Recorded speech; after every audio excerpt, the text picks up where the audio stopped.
नमस्कार दोस्तों, मैं मनोज यादव एक बार फिर स्वागत करता हूं आपका देवभूमि आईएएस एकेडमी में।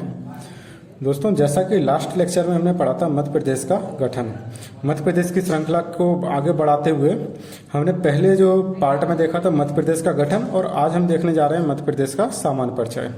तो मध्य प्रदेश के गठन के अंतर्गत दोस्तों हमने क्या पढ़ा था कि 1947 से लेकर यानी स्वतंत्रता प्राप्ति के बाद से लेकर आज वर्तमान स्थिति तक यानी 2020 तक मध्य प्रदेश की क्या स्थिति रही है, उसकी भौगोलिक और राजनीतिक सीमाओं में क्या परिवर्तन होता आया है, वो सारी चीज़ों को हमने क्रमवार तरीके से 3 चरणों में बांट के देखा था।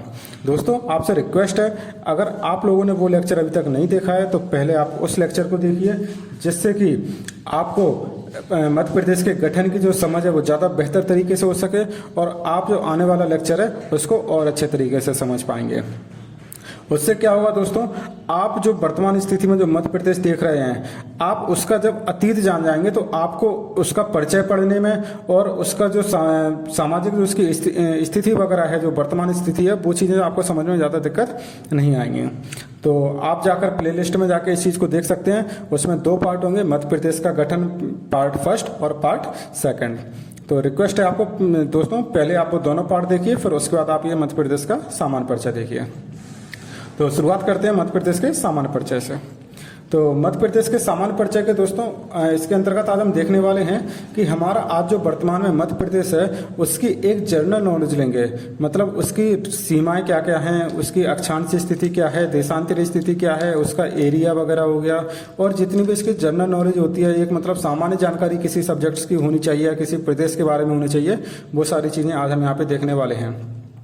तो यदि मध्य प्रदेश की हम दोस्तों बात करें तो मध्य प्रदेश की आज हमें जो वर्तमान स्थिति जो दिखाई देती है, यानी 2020 में हम जिस मध्य प्रदेश को देखते हैं वो कब से चला आ रहा है, तो वो स्थिति जो है 1 नवंबर 2000 के बाद से आज तक यथावत बनी हुई है।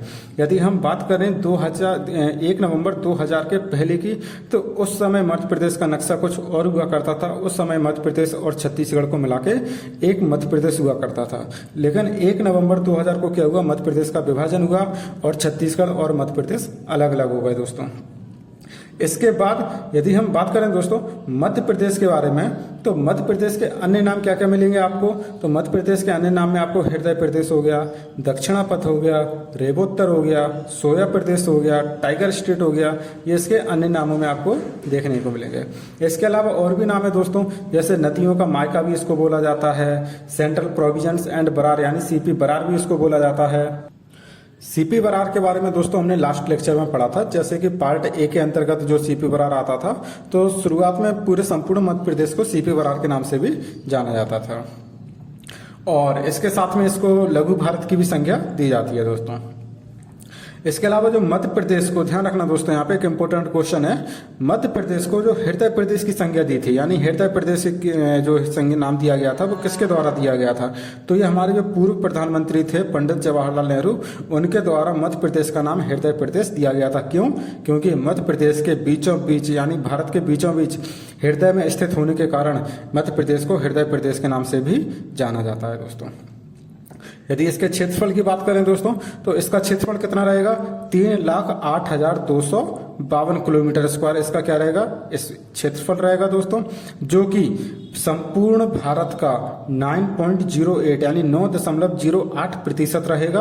और जो वर्तमान में यदि हम बात करें तो क्षेत्रफल की दृष्टि से मध्य प्रदेश संपूर्ण भारत का दूसरे नंबर का सबसे बड़ा राज्य रहेगा। और यदि इसके पहले की बात करें तो 2014 के पहले तक यदि आपने पढ़ा होगा, तो वहां पे जब क्या हुआ था, जब आंध्र प्रदेश और तेलंगाना का विघटन नहीं हुआ था, वो अलग अलग नहीं हुए थे, तो उस समय मध्य प्रदेश जो था वो तीसरे नंबर पर रहता था। लेकिन उन दोनों राज्यों का विघटन हो जाने के बाद अब मध्य प्रदेश जो है दूसरे नंबर पर आ गया है। तो पहले पर कौन रहेगा दोस्तों, पहले पर आपका राजस्थान रहेगा, दूसरे पर मध्य प्रदेश रहेगा, और तीसरे पर आपका जो है महाराष्ट्र जिला रहेगा दोस्तों। इसके बाद एक चीज और है दोस्तों, आपने यहाँ पे देखी होगी कि कई बार आपको क्या होता है, कई जगह इसके क्षेत्रफल में कई बार अलग अलग देखने को मिलता है। आपने कई सारी बुक में इसका जो क्षेत्रफल है वो 3,08,245 किलोमीटर स्क्वायर भी दोस्तों पढ़ा होगा। हो सकता है कई लोगों ने ये चीज पढ़ा हो, कई लोगों ने ना पढ़ा हो। तो जिन लोगों ने पढ़ा हो उन लोगों के लिए बता दे दोस्तों, क्या है कि यहाँ पे अपन को 7 किलोमीटर अप्रोक्स 7 किलोमीटर स्क्वायर का अंतर देखने को मिलता है। वो क्यों मिलता है? यहाँ पर आप ये देख रहे हैं सीधी सिंगरौली वाला जो एरिया है, यहाँ पे सिंगरौली वाला बेसिकली यहाँ पर एक क्षेत्र पड़ता है जिसको बोला जाता है किरार घाटी। किरार घाटी को लेकर एक विवादित क्षेत्र है ये दोस्तों। क्यों विवादित है? क्योंकि इस क्षेत्र को लेकर छत्तीसगढ़ अपना दावा पेश करता है और मध्य प्रदेश जो है अपना दावा पेश करता है। तो मध्य प्रदेश क्या होता है, जब मध्य प्रदेश को किरार घाटी में शामिल किया जाता है तो वहां पे उसका क्षेत्रफल कितना बताया जाता है? 3,08,252। और कई बार क्या होता है, किरार घाटी को छत्तीसगढ़ में शामिल बताया जाता है तो उस कंडीशन में मध्य प्रदेश का जो क्षेत्रफल है 3,08,245 किलोमीटर स्क्वायर क्षेत्रफल बताया जाता है दोस्तों। यहां तक क्लियर है दोस्तों। अब इसके आगे चलते हैं दोस्तों। तो यहाँ पे एक चीज और है, मध्य प्रदेश की अगर पूरी पूरब से पश्चिम और उत्तर से दक्षिण की अगर बात करें लंबाई की, तो ध्यान रखना यहाँ पे पूरब से पश्चिम इसकी जो लंबाई रहेगी दोस्तों वो कितनी रहेगी? यहाँ पे पूरब से पश्चिम की लंबाई देखेंगे तो 870 किलोमीटर रहेगी दोस्तों। यानी कहां से कहां तक? यहां से लेकर यहां तक की अगर इसकी लंबाई देखेंगे तो 870 किलोमीटर रहेगी। और यदि उत्तर से दक्षिण इसकी लंबाई देखेंगे तो रहेगी वो 605 किलोमीटर दोस्तों। यहां तक कोई दिक्कत?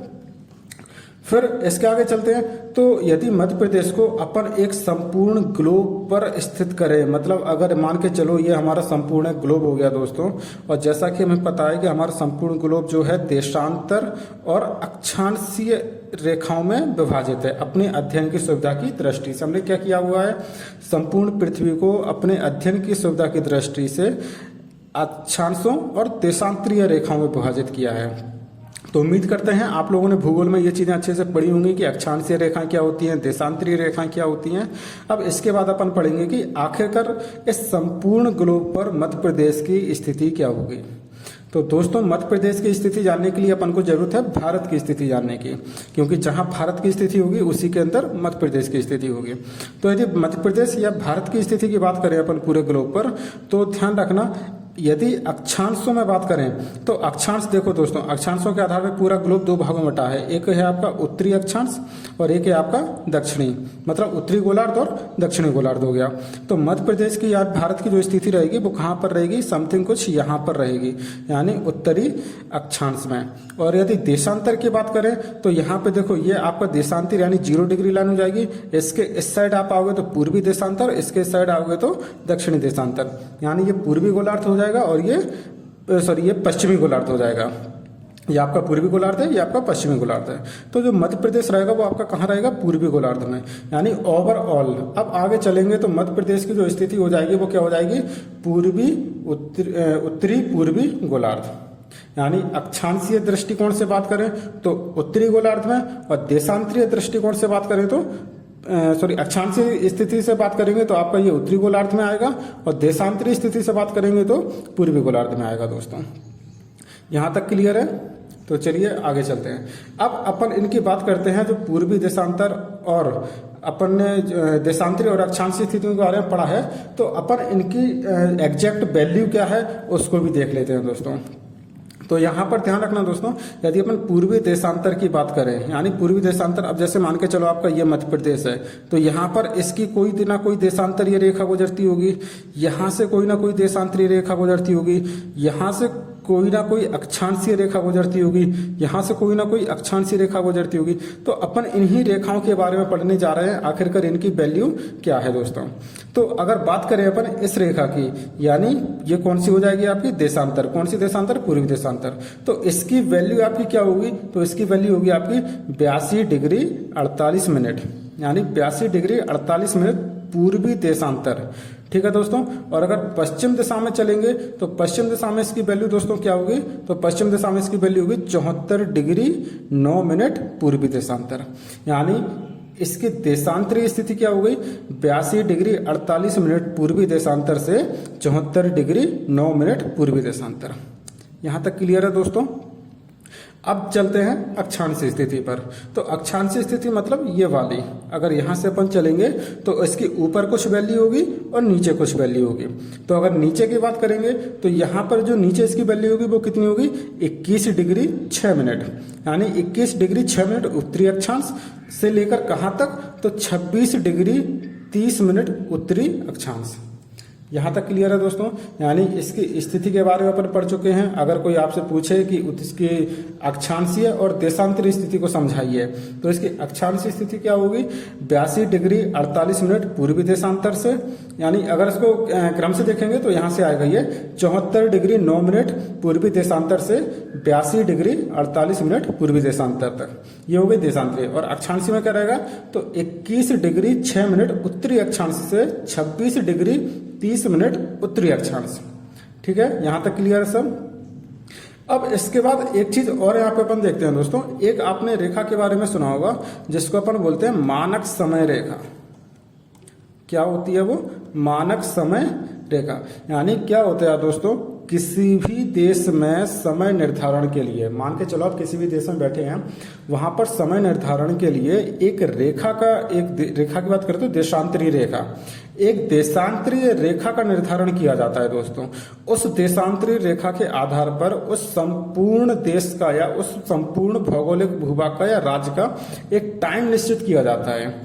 उस टाइम लाइन को बोला जाता है मानक समय रेखा। तो यदि भारत के परिप्रेक्ष्य में बात करें तो भारत के लिए जो मानक समय रेखा का मान होता है वो होता है दोस्तों 82.1/2 डिग्री पूर्वी देशांतर। तो यदि मध्य प्रदेश के लिए बात करें दोस्तों, तो ये जो लाइन है 82.5 डिग्री, तो ये कहाँ से गुजरेगी दोस्तों, आप अपने हिसाब से दिमाग लगाकर सोचो कि 82 डिग्री 48 मिनट पूर्वी देशांतर तो यहाँ से निकल रहा है कि नहीं निकल रहा है। तो इसके अप्रोक्स ही कहीं होगा आपका क्या, 82 डिग्री 30 मिनट। ठीक है दोस्तों। तो इसके बाद हम देखेंगे तो देखो यहां से यहां तक आने पर आपकी जो देशांतरीय स्थिति है, यानी 82 से यहां तक आने पर 74 आ रही है, मतलब घट रही है।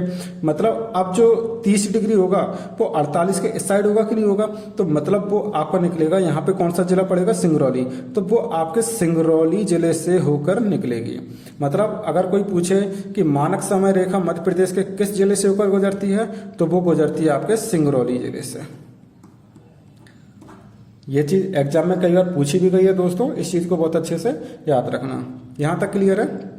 चलिए आगे चलते हैं। तो ऐसे ही आपने दोस्तों एक चीज और सुना होगा कर्क रेखा के बारे में। एक्चुअली क्या होता है, हमने बोला था जैसे संपूर्ण ग्लोब को क्या हुआ, अपने अध्ययन की सुविधा की दृष्टि से कई सारे अक्षांशों और देशांतरों में विभक्त किया गया है। तो उन्हीं में से एक अक्षांश रेखा होती है जिसको बोला जाता है कर्क रेखा, या फिर 23.1/2 डिग्री उत्तरी अक्षांश। ठीक है दोस्तों, ये क्या होता है, आपने भूगोल में पढ़ा होगा, यह वह रेखा होती है। यानी कर्क रेखा कौन सी रेखा होती है, ये सबसे पहले तो देखो उत्तरी गोलार्ध में होगी। ठीक है, इसका अगर अक्षांशीय मान करें तो क्या होगा, तो इसका अक्षांशीय मान होगा 23.1/2 डिग्री उत्तरी अक्षांश। अब ये वह रेखा होती है, क्या होता है, हमारा जो सूर्य होता है, सूर्य मान के चलो यहाँ है, तो सूर्य की जो लंबवत किरणें होती हैं वो आपकी कर्क रेखा से मकर रेखा के बीच में पड़ती हैं। आपका जो सूर्य होता है वो इन्हीं दो रेखाओं के बीच में गति करता है। ठीक है, तो ये होती है आपकी कर्क रेखा। मतलब यहां तक आके आपकी जो रेखा होती है वो कैसे पड़ती है, लंबवत पड़ती हैं। और लंबवत पड़ती हैं तो मध्य प्रदेश की यदि बात करें तो मध्य प्रदेश के कौन कौन से जिलों से होकर गुजरेगी कर्क रेखा, तो उसके बारे में अपन देखते हैं। तो टोटल ऐसे आपको कितने 14 जिले देखने को मिलेंगे। 14 जिले ऐसे देखने को मिलेंगे जहां से आपकी कर्क रेखा होकर गुजरेगी। तो देखते हैं वो कौन कौन से 14 जिले हैं। तो आपके 23.1/2 उत्तरी अक्षांश से कर्क रेखा ये रही, और ये मध्य प्रदेश के लगभग बीचों बीच से होकर गुजरती है, बीचों बीच से होकर गुजरेगी। और ये कौन कौन से जिलों से होकर गुजरेगी, तो बात करते हैं इसकी। तो आपके अगर देखो क्रमवार तरीके से जिलों को याद करते हैं, तो जो सबसे पहला जो जिला होगा आपका वो होगा रतलाम। ठीक है, तो यहाँ पे सबसे पहले आपको कौन सा जिला मिलेगा, अगर आप पश्चिम से पूर्व की ओर बढ़े दोस्तों, तो सबसे पहले आपको रतलाम जिला मिलेगा। रतलाम के बाद आपको यहाँ उज्जैन मिलेगा। उज्जैन के आगे चलेंगे तो आगर मालवा। यहाँ पे एक चीज कंफ्यूजन वाली होती है दोस्तों, कई बार क्या होता है आपको आगर मालवा की जगह शाजापुर देखने को मिलता है। तो क्या हुआ था कि 2014 में यहाँ पे क्या हुआ था, आगर मालवा जो है, आगर मालवा आपका अलग हुआ था शाजापुर से। सॉरी 2013 में हुआ था, 14 में नहीं। तो 2013 में आगर मालवा आपका शाजापुर से अलग होकर एक पृथक राज्य बना था। तो पहले क्या होता था कि वो जो आपकी रेखा थी वो शाजापुर से होकर निकलती थी जब ये आगर मालवा जिला नहीं बना था। लेकिन 2013 के बाद आपका आगर मालवा जिला अलग से बन जाने के कारण अब जो वो करके रेखा है वो आपकी आगर मालवा से होकर गुजरती है। तो कई बुकों में अभी भी उसको शाजापुर बताया जाता है, लेकिन ध्यान रखना अगर ऑप्शन में आगर मालवा या शाजापुर इन दोनों में से आपको कोई एक मिलेगा। अगर दोनों मिलते हैं तो ज्यादा एप्रोप्रिएट आंसर आपका कौन सा होगा? आगर मालवा, क्योंकि शाजापुर से पूर्व में होकर जाया करती थी, लेकिन वर्तमान की बात करें तो वो आगर मालवा से होकर जाएगी। इसके बाद आगे चलेंगे तो राजगढ़ जिला मिलेगा, राजगढ़ के बाद आपका सीहोर मिलेगा, सीहोर के बाद भोपाल, भोपाल के बाद विदिशा, विदिशा से आगे चलेंगे तो रायसेन, रायसेन के बाद सागर, दमोह, कटनी, जबलपुर, उमरिया, शहडोल। आपके ये 14 जिले हो गए दोस्तों, बहुत ही इंपॉर्टेंट जिले हैं। कई बार एग्जाम में पूछा जाता है कि ये कौन कौन से जिले हैं जो आपके कर्क रेखा पर स्थित हैं, कर्क रेखा जहाँ से होकर गुजरती है। तो ये प्री का तो काफ़ी फेवरेट क्वेश्चन है कि जितने भी वनडे एग्जाम होते हैं वहाँ पे कभी न कभी एक क्वेश्चन ये पूछ लेता है कि निम्नलिखित में से कौन सा जिला कर्क रेखा पर स्थित है। और मेन्स में भी आपका कई बार डायरेक्ट सीधे नाम लिखने को आ जाते हैं कि 14 जिलों के नाम बताइए जो कि कर्क रेखा पर स्थित है। तो अच्छे से तैयारी करके चलना, सारे 14 जिलों के नाम अच्छे से याद करके चलना दोस्तों। अब इसके आगे चलें दोस्तों, मध्य प्रदेश की यदि बात करें तो मध्य प्रदेश ध्यान रखना दोस्तों एक लैंड लॉक स्टेट है। लैंड लॉक स्टेट यानी भू आविष्ठित राज्य। भू आविष्ठित राज्य क्या होते हैं दोस्तों? तो ऐसे राज्य जिनकी भौगोलिक सीमा ना तो किसी महासागर सागर को टच करती है, ना ही किसी पड़ोसी राज्य देशों को टच करती है, वो आपके भू आविष्ठित राज्य कहलाते हैं। मतलब जो चारों ओर से देश के ही राज्यों द्वारा घिरे रहते हैं भू आविष्ठित राज्य कहलाते हैं। तो मध्य प्रदेश जो है एक भू आविष्ठित राज्य है, क्योंकि आप देखेंगे उसकी कोई भी सीमा चारों तरफ से यदि बात करेंगे तो इसकी सीमा कहीं भी ना तो किसी महासागर को टच करती है और ना ही किसी पड़ोसी देश को टच करती है। तो ऐसे कौन कौन से राज्य हैं जो मध्य प्रदेश की सीमा को टच करते हैं वो देखते हैं। तो पहला राज्य जो है आपका दोस्तों यहाँ पे मुरैना से, यानी कहाँ से निकलेगा? मुरैना से लेकर यहाँ पे आपका बात करें तो कौन सा जिला होगा? यहाँ पे मुरैना, ठीक, मुरैना। और यहाँ पे आपका कौन सा जिला होगा? तो सिंगरौली। मुरैना से लेकर सिंगरौली तक आपकी कौन सी सीमा चलेगी? यहाँ पे उत्तर प्रदेश। और उत्तर प्रदेश की सीमा से आपके कितने जिले टच करते हैं मध्य प्रदेश के? तो यहाँ पे आपके होगा 13 जिले। 13 जिले ऐसे होंगे जो आपके उत्तर प्रदेश की सीमा को स्पर्श करेंगे। इसके आगे चलेंगे तो सिंगरौली से आगे चलेंगे तो सिंगरौली से आगे चलने पर यहाँ पे आपको मिलेगा बालाघाट। ओके दोस्तों, बालाघाट यानी सिंगरौली से लेकर बालाघाट तक आपको कौन सी सीमा मिलेगी? तो यहाँ पर आपको मिलेगी छत्तीसगढ़ की सीमा। तो छत्तीसगढ़ के कितने जिले टच करेंगे? यहाँ पे छत्तीसगढ़ के 6 जिले हैं जो आपकी मध्य प्रदेश की सीमा को स्पर्श करते हैं। यहाँ तक कोई दिक्कत है? चलिए आगे चलते हैं। तो अब बालाघाट से लेकर के आगे की ओर चलेंगे तो यहाँ पे आपको मिलेगा दोस्तों क्या? अलीराजपुर। यहाँ पे यदि कौन सा जिला होगा? यहाँ पे अलीराजपुर। अलीराजपुर की दोस्तों यदि बात करें तो बालाघाट से लेकर अलीराजपुर यहाँ पर आपके कौन सा राज्य होगा? तो यहाँ पे होगा महाराष्ट्र राज्य। और महाराष्ट्र राज्य से मध्य प्रदेश के 9 जिले जो है अपनी सीमा को स्पर्श करते हैं। फिर इसी क्रम में आगे चलेंगे तो यहाँ आपको मिलेगा झाबुआ। ओके दोस्तों, तो अलीराजपुर झाबुआ यानी अलीराजपुर से झाबुआ तक आपके कौन सा? गुजरात राज्य की सीमा को स्पर्श करेगी। और मध्य प्रदेश के 2 जिले अलीराजपुर और झाबुआ वो आपकी गुजरात की सीमा को स्पर्श करेंगे। फिर यहाँ पे झाबुआ से आगे चल के वापस अपन कहाँ पहुंच जाएंगे? मुरैना। और मुरैना तक यहाँ पर आके कौन सा? राजस्थान जिला लगेगा। और राजस्थान के कितने? 10 जिले स्पर्श करेंगे। ठीक है दोस्तों, तो समझ में आ गया यहाँ पे यानी कितने मध्य प्रदेश के अगर पड़ोसी राज्यों की बात की जाए तो कितने होंगे? 5 पड़ोसी राज्य हैं। कौन कौन से? यानी जिनकी सीमा जो है मध्य प्रदेश को स्पर्श करती होगी। कौन कौन से जिले हो जाएंगे वो आपके? तो एक राज्य हो जाएंगे तो उत्तर प्रदेश हो जाएगा, छत्तीसगढ़ हो जाएगा, महाराष्ट्र हो जाएगा, गुजरात हो जाएगा और राजस्थान हो जाएगा। यहाँ तक सारी बातें दोस्तों क्लियर है। इसके आगे बात करें तो मध्य प्रदेश में अभी वर्तमान स्थिति में यदि बात करें तो वर्तमान स्थिति में टोटल जिलों की संख्या कितनी रहेगी? यहाँ पे जिलों की संख्या रहेगी 52। यानी अभी वर्तमान स्थिति में 52 जिले हैं जो कि 10 संभागों में विभाजित रहेंगे। ठीक है दोस्तों, अभी करंट में जो है 3 नए जिले बनाने का प्रस्ताव था, जो कि हमने पिछले लेक्चर में जिसके बारे में डिस्कस किया हुआ है। तो यदि 3 सब्जेक्ट वो और बढ़ते हैं आपके जिले, तो आपके जिलों की संख्या पहुंचकर कितनी हो जाएगी? 55। लेकिन अभी यदि करंट डेटा की बात करें तो आपके 52 जिले ही रहेंगे, 55 जिले आपको बिल्कुल याद नहीं रखने हैं। 3 जिले जो हैं वो आपके प्रस्तावित रहेंगे। ऐसे ही इसके कुछ अन्य प्रमुख तथ्यों के बारे में दोस्तों बात करते हैं। तो अन्य प्रमुख तथ्य इसके अगर अपन देखेंगे तो प्रमुख तथ्य में अपन देखेंगे इसके कुछ राजकीय चिन्ह, पशु पक्षी, ये सारी चीजें अपन इनको देखेंगे।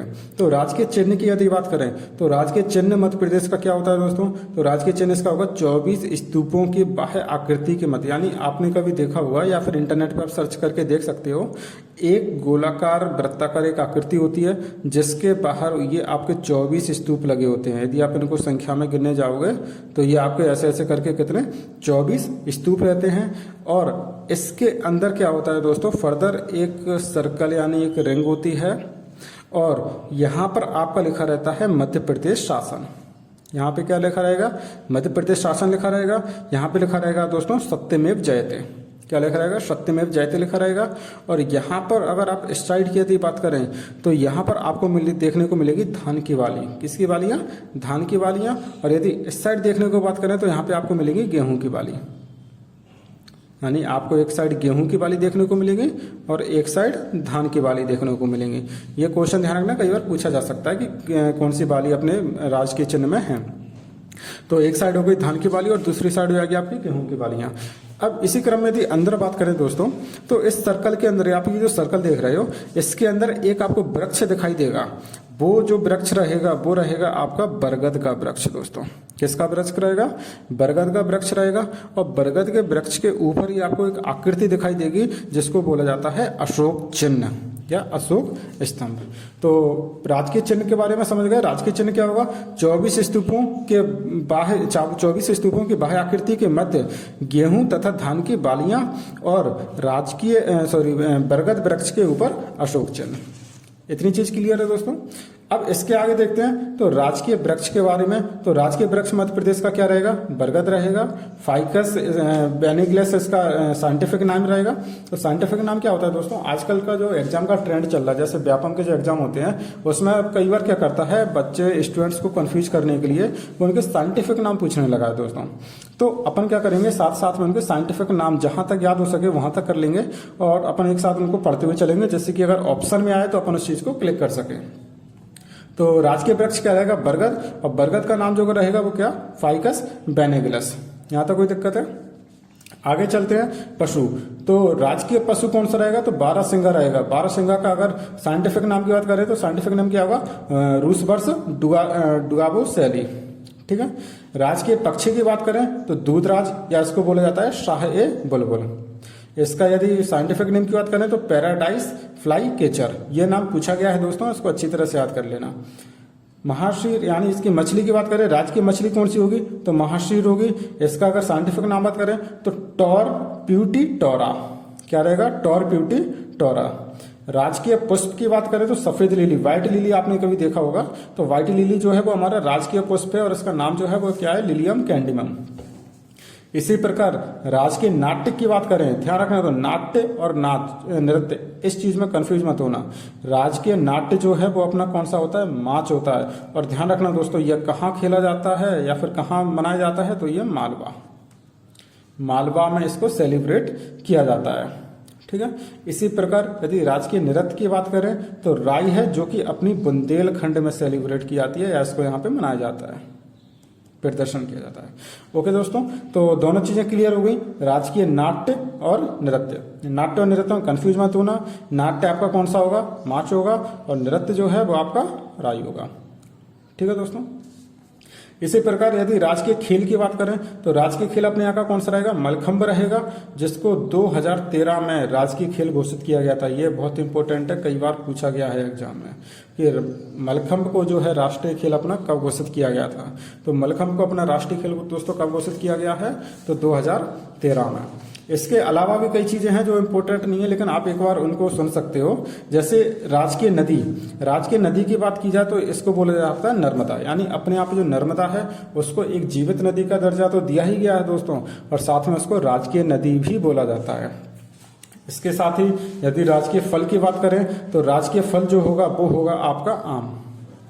ठीक है दोस्तों, और आम का जो साइंटिफिक नाम होता है वो क्या होता है, मैंगीफेरा इंडिका। मैंगीफेरा इंडिका इसका साइंटिफिक नाम होगा, और अपना राजकीय जो फल होगा वो आम होगा दोस्तों। यहाँ तक क्लियर है, ये सारी चीजें आपको याद करनी है। हाँ, इसके बाद एक इंपॉर्टेंट डेटा और है दोस्तों कि आप यहाँ पे जो दो चीजें देखते हो, राजकीय पशु और राजकीय पक्षी, इन दोनों को यदि एग्जाम में पूछे कि राजकीय पशु कब घोषित किया गया था, ईयर पूछे, तो इसको किया गया था दोस्तों 1981 में। ये जो सारी चीजें हैं, बाकी की राजकीय वृक्ष हो गया, पुष्प हो गया, चिन्ह हो गया, नाट्य हो गया, ये सारी चीजें अपना जब मध्य प्रदेश का फॉर्म हुआ था, बना था, उसी टाइम पे घोषित कर दिए गए थे। लेकिन पशु और पक्षी उस टाइम पर घोषित नहीं किए गए थे। इसी क्रम में आगे चलकर 25वीं यानी अपनी जब मध्य प्रदेश का स्थापना दिवस 25वां स्थापना दिवस मनाया गया, तो उसी के उपलक्ष्य में 1 नवंबर 1981 को राजकीय पशु और राजकीय पक्षियों की घोषणा की गई। इतनी चीज क्लियर है दोस्तों। अब इसके बाद आगे चलते हैं दोस्तों। इसी क्रम में दोस्तों अपन मध्य प्रदेश की राजनीतिक व्यवस्था पर एक नजर डाल लेते हैं। राजनीतिक व्यवस्था के अंतर्गत अपन ये देखेंगे कि यहाँ की लोकसभा और विधानसभा, यानी अपने लोकसभा, राज्यसभा और यदि बात की जाए तो विधानसभा, यहाँ पर सीटों की कितनी क्या संख्या है, उन सब चीजों के बारे में अपन और देखेंगे दोस्तों। तो यदि बात की जाए लोकसभा की, तो लोकसभा में अपने यहाँ पे जो आप अभी पढ़ते होंगे सीटें जो दिखाई जाती हैं वो कितनी, 230 प्लस 1। यानी इसका क्या मतलब होता है दोस्तों, 230 सीटें जो होती हैं वो ओपन होती है, मतलब रिजर्व मिला के होती हैं, और जो एक सीट होती है वो होती है एंग्लो इंडियन की। ये रिजर्व रहती है किसके लिए दोस्तों, एंग्लो इंडियन। एंग्लो इंडियन कौन होते हैं, तो वो लोग जो देश की स्वतंत्रता, यानी जब देश अपना आजाद हो रहा था तो उसमें से कुछ ब्रिटिशर्स या कुछ अंग्रेज ऐसे थे जो भारत देश में बस जाना चाहते थे, तो उन लोगों के लिए कुछ सीटें रिजर्व की गई थी अपने लोकसभा और राज्यसभा में। तो उनकी जो संख्या थी वो कितनी थी, 1 थी। तो टोटल सीट जो कितनी हो जाएंगी, 230 और प्लस 1 एंग्लो इंडियन।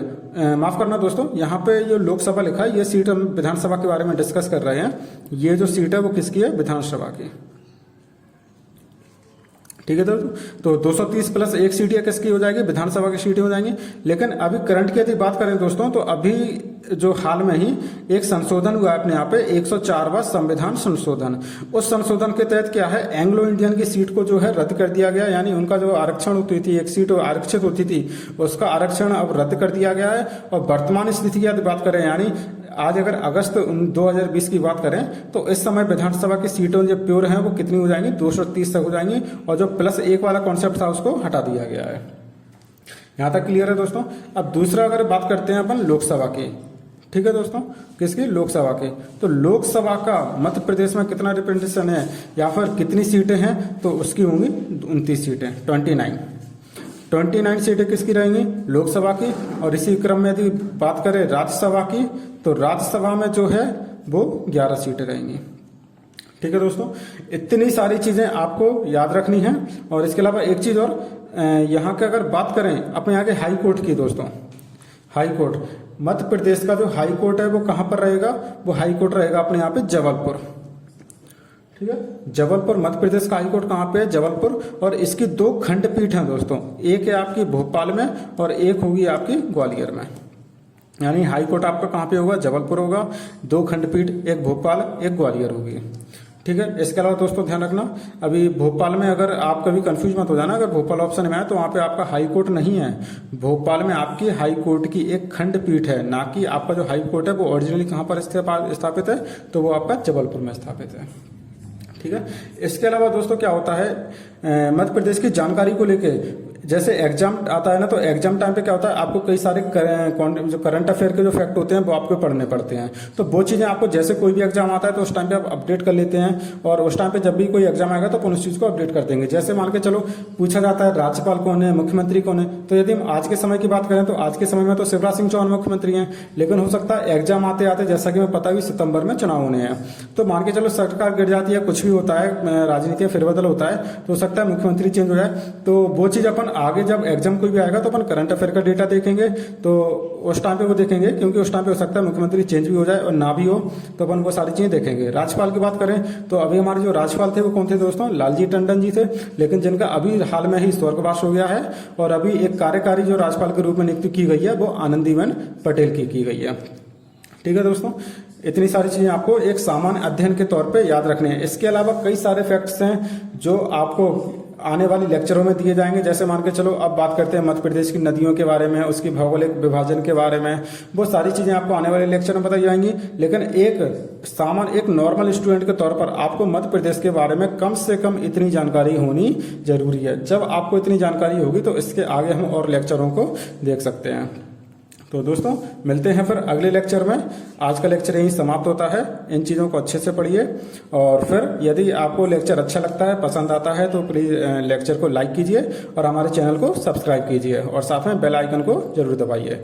और इससे संबंधित आपको यदि कोई सवाल होते हैं, कोई क्वेश्चन होता है, तो आपको कमेंट बॉक्स में बेझिझक पूछ सकते हैं। ओके दोस्तों, तब तक के लिए नमस्कार।